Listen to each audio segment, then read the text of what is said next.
Assalamu alaikum. Penobloktu колдоо жасалган ыкмасы. Азыр көрсөтүп беребиз. Бизге мындай калып керек. Тетинде бочка керек. Азыр чекеден айтып беребиз, достор.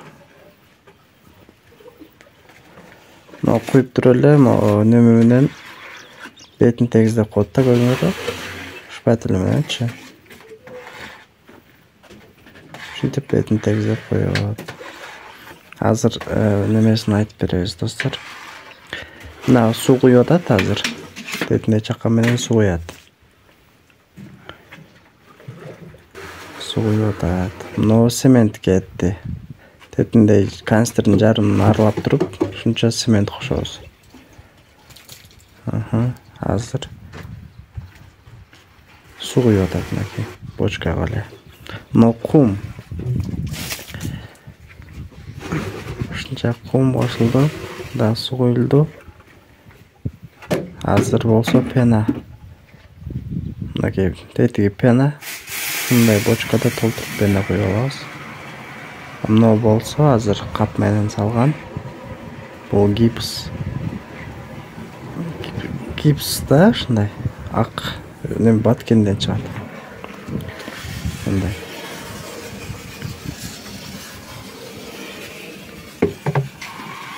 Мындай менен аралаштырып коет.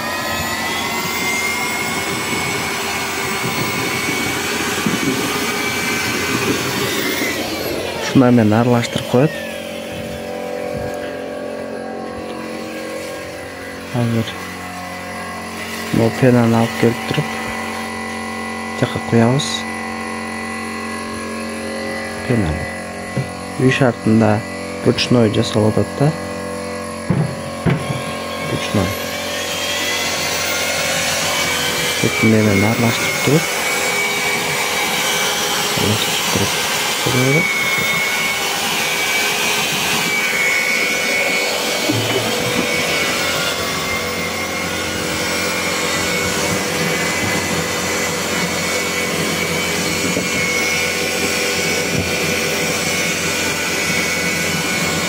Кийинки растворго цемент салып коеюн деп элек. Кийинки растворго цемент салып коет.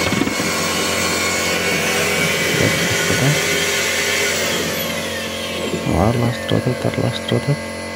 Мындай өзү 5000 сом турат дейт да базардачы. Азыр муну коет буяка, көрүнөбү? Коет. Ушинтип катып калат да булчу. Ушинтип эле ручной куйса болот. Пеноблокту неме кылам дегендерге да. Пеноблок куйганга мындай калып керек. Анан мындай компресс неме керек, тетинде бочка. Компрессор керек мындай. Бунун ичинде пена болот.